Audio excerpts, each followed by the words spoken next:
Good evening, men and brethren. Hey, I've got a little project here that I've been meaning to build for a long time. And what this is a super duper Noid light. We'll open it up here in just a minute and I'll show you the particulars of this. But just kind of let me explain first what we're going to play with. This here is a piece of steel wool. It's just a piece of steel wool about 2.5 to 3 inches long. And what this Noid light does is it loads things with about 2 amps, 4 amps. It's selectable. You can run a 2 or a 4 amp load through the wires that you're tracing out.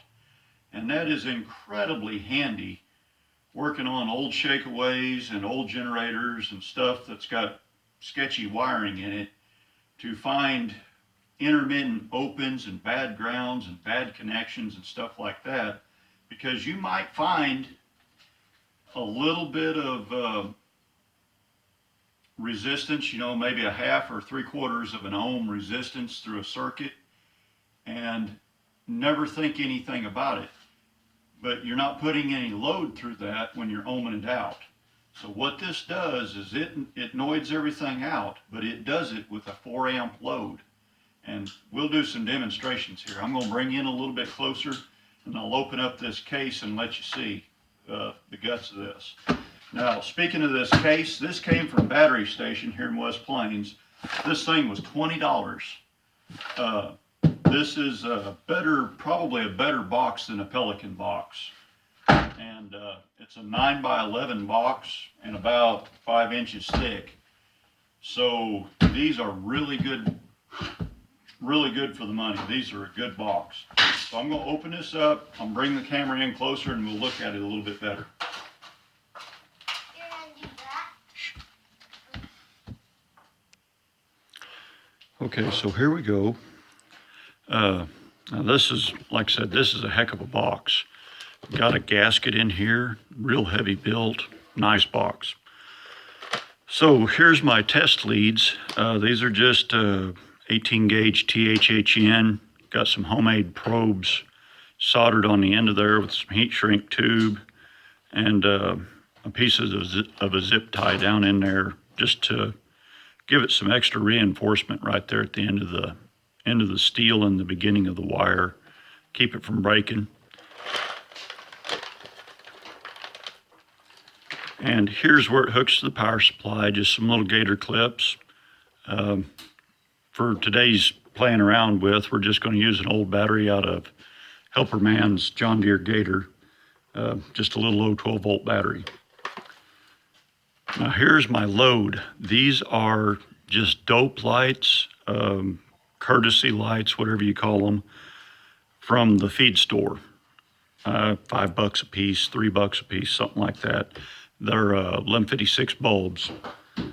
Now here's the business end of everything, and you can't really make it out, but written down here, these 2 leads here are for the battery.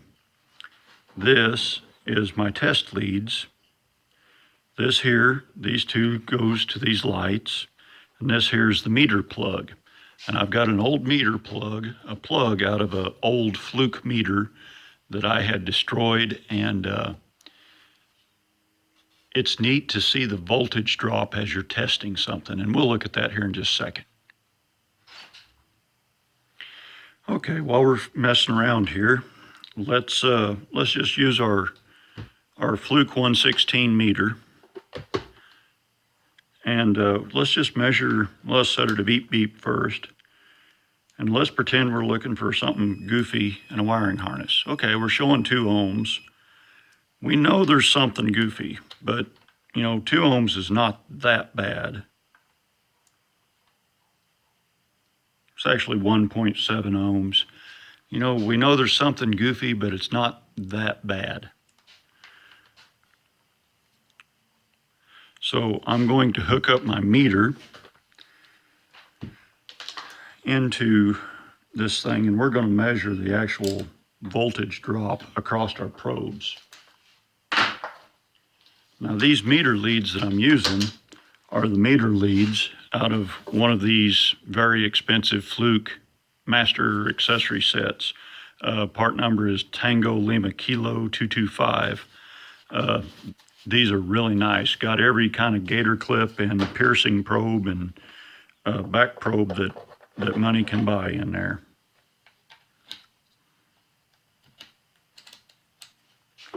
Okay, we got her set to volts DC. And bins, we've got an open circuit right now. We've got 13 volts, and that's just battery voltage. When we make our circuit, our lights come on. And I'm going to, for the sake of the fun of it, I'm going to set us a towel over that so that it's not blowing the camera out. There we go, that's better. And we can see that we've got about half a volt of voltage drop through just through the test leads. So now we're going to come over here to our little test rig, and you're going to see something kind of neat. Now, like I said, this is just a piece of steel wool, and let's test. Now we've got 1287. Okay, we've got almost 3 volts of drop through there. And of course, it's not going to do it right now. Well, you can tell. I mean, 3 volts is a lot of voltage drop. And earlier when I was goofing around, I was actually able to burn the steel wool in two. Now we got 4 volts. Come on, burn it. Huh, not going to do it. Now let's try that.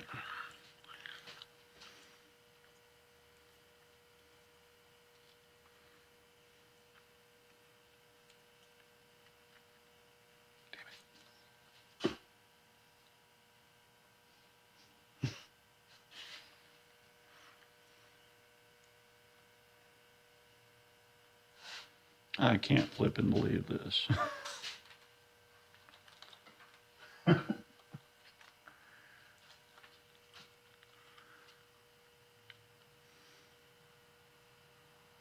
Hey, there we go. Ta-da. So anyway, that's what I was trying to demonstrate this whole time is, you know, you put a little bit of load on a circuit that is maybe right there at the edge. You put some load on it, the circuit opens. That's what I was trying to demonstrate. Now, this thing can be reconfigured to where, let's say, you just change these jumpers around here, and this is just kind of like a kid's science project board. But you can set this around, and you can make this to where you find, you know, like this lead is hot. Well, if I'm hooked onto a car with this, I can go around till I hit the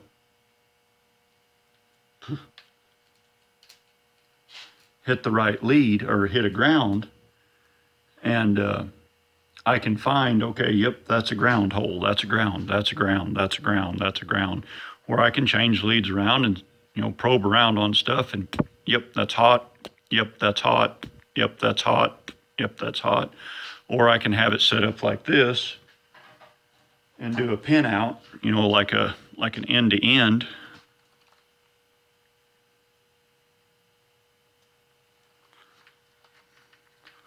And go through a harness. And yep, and now I can check, okay, I'm reading over here on my Fluke, I was reading about 5.8 or 0.58 voltage drop through there. And about 0.50 just through the leads. So that helps me determine stuff like, okay, is this harness good? Is this harness bad? Does this harness have a goofy connection in it somewhere?